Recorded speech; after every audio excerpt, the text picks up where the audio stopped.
Infertility या सब fertility जिसको हम बांझपन बोलते हैं, इससे मुतल्लिक हर पेशेंट के कॉन्सेप्ट्स बिल्कुल डिफरेंट होते हैं। इस टॉपिक को लेकर बहुत से कपल्स बहुत बड़ी बड़ी मिस्टेक्स करते हैं जिनको एड्रेस करना बहुत ही जरूरी है। सबसे पहले हमें यह समझना है कि इनफर्टिलिटी या सब फर्टिलिटी होती क्या है। अब इनफर्टिलिटी को हम सब फर्टिलिटी ही बोलते हैं क्योंकि इनफर्टिलिटी का मतलब ये होता है कि आप कभी कंसीव कर ही नहीं सकते। लेकिन सब फर्टिलिटी का मतलब ये होता है कि अगर कपल को अच्छे तरीके से मैनेज किया जाए तो कंसेप्शन के चांसेस मैक्सिमम होते हैं। सब फर्टिलिटी का मतलब होता है कि अगर एक कपल 1 साल से ट्राई कर रहा है कंसेप्शन के लिए लेकिन वो कंसीव नहीं कर पा रहे तो वो सब फर्टिलिटी के क्राइटेरिया में फॉल करते हैं। अब ये प्राइमरी सब फर्टिलिटी भी हो सकती है, सेकेंडरी सब फर्टिलिटी भी हो सकती है। प्राइमरी सब फर्टिलिटी का मतलब ये होता है कि आपने कभी कंसीव किया ही नहीं। लेकिन सेकेंडरी सब फर्टिलिटी वो होती है कि अगर आपने एक दफा कंसीव किया, आपका चाहे मिसकैरेज हो जाए या आपने एक बेबी डिलीवर किया, चाहे वो नॉर्मल डिलीवरी हो या सिजेरियन हो, लेकिन उसके बाद आप कंसीव नहीं कर पा रहे और उसकी मुद्दत भी 1 साल से ज्यादा हो गई है तो वो सेकेंडरी सब फर्टिलिटी कहलाती है। अब इसकी डिफरेंट कॉजेज होती हैं, चाहे प्राइमरी सब फर्टिलिटी हो या सेकेंडरी सब फर्टिलिटी हो। अगर हम फीमेल रिप्रोडक्टिव ट्रैक देखें तो उसमें ओवरीज होती हैं, 7 ट्यूब्स अटैच होती हैं, फिर यूट्रस होता है और नीचे सर्विक्स होता है। इसकी जो कॉजेज होती हैं उसमें ओवेरियन कॉजेज भी हो सकती हैं, ट्यूबल कॉजेज हो सकती हैं, यूट्रस या सर्वाइकल कॉजेज हो सकती हैं। ओवरीज में ओवुलेशन प्रॉब्लम्स आ सकती हैं, जैसे कॉमनली अगर हम देखें तो पॉलीसिस्टिक ओवरीज में प्रॉब्लम आ सकती है। डायबिटिक्स में जिनको थायराइड के प्रॉब्लम्स होते हैं, चाहे वो हाइपरथायराइड हो या हाइपोथायराइड हो, दोनों कंडीशंस में ऐसी प्रॉब्लम्स आ सकती हैं ओवुलेशन की। इसके अलावा हाइपर प्रोलैक्टिनीमिया यानी हाई प्रोलैक्टिन लेवल्स की वजह से भी आपको ओवुलेशन में प्रॉब्लम्स आ सकती हैं। अगर आप डायबिटिक हैं, आपकी शुगर डी रेंज है तो आपकी ओवुलेशन में प्रॉब्लम आएगी।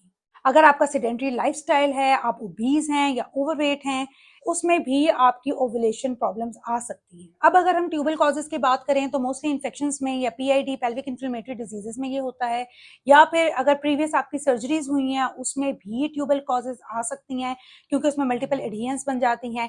एंडोमेट्रियोसिस एक बहुत बड़ी कॉज है जिसमें पेल्विक एडहेरेंस की वजह से ट्यूब्स ब्लॉक हो जाती हैं या ट्यूब्स की मोटिलिटी इफेक्ट हो रही होती है। अब यूट्राइन कॉजेज में हम देखें तो उसमें कोई फाइब्रॉइड हो सकता है या कोई अदरवाइज यूट्राइन एनोमली हो सकती है। सर्वाइकल कॉज में अगर आप देखें तो अगर सर्विक्स में अगर किसी किस्म की सर्जरी हुई है या फिर सर्वाइकल टीयर आया था जिसको रिपेयर किया गया था, उसके बाद भी प्रॉब्लम्स आ सकती हैं।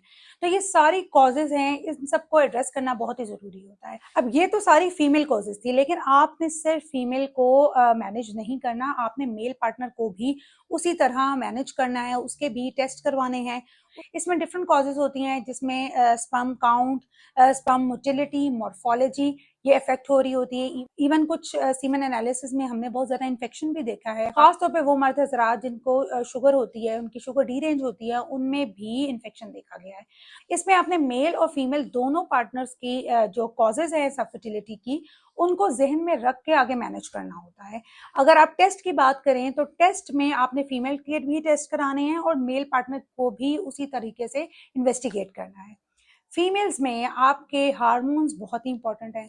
इसमें सीरम एलएच और एफएसएच लेवल्स ये बहुत ही इंपॉर्टेंट हैं जो आपने पीरियड्स के सेकेंड डे करवाने होते हैं।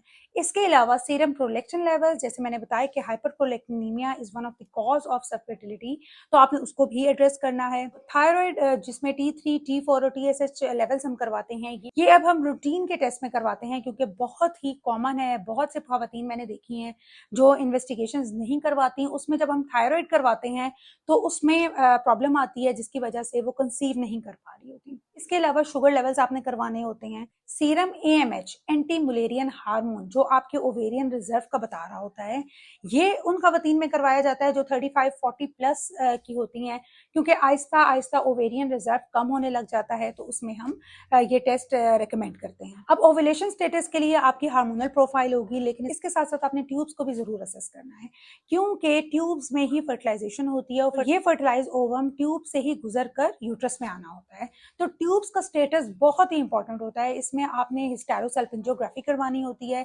जिसको हम HSG बोलते हैं, ये बहुत ही इंपॉर्टेंट है।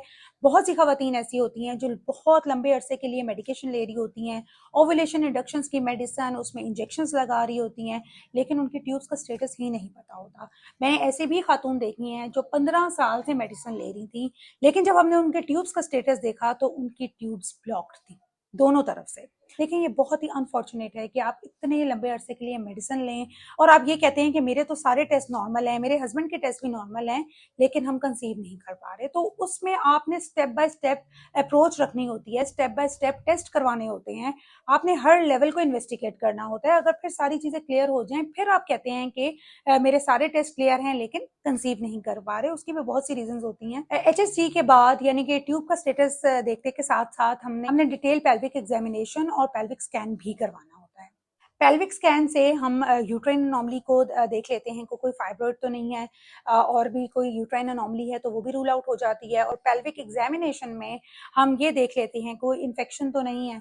तो इस तरह की चीज़ें आप डिटेल इन्वेस्टिगेशन कराएंगे तो ही पता चलेगी।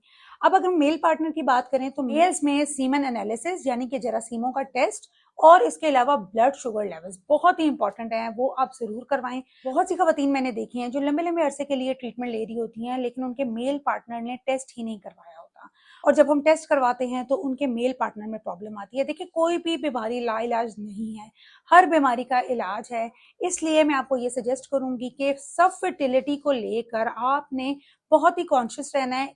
उसकी रीजन ये है कि आप इनकम्प्लीट जब इन्वेस्टिगेशंस करवाएंगे तो आपकी मैनेजमेंट भी उस तरीके से नहीं हो पाएगी जिस तरह से होनी चाहिए। आई होप इस वीडियो में आपको क्लियर हो गया होगा कि सब फर्टिलिटी को आपने किस तरीके से इन्वेस्टिगेट कराना होता है ताकि हम मैनेजमेंट उसकी प्रॉपर कर सकें।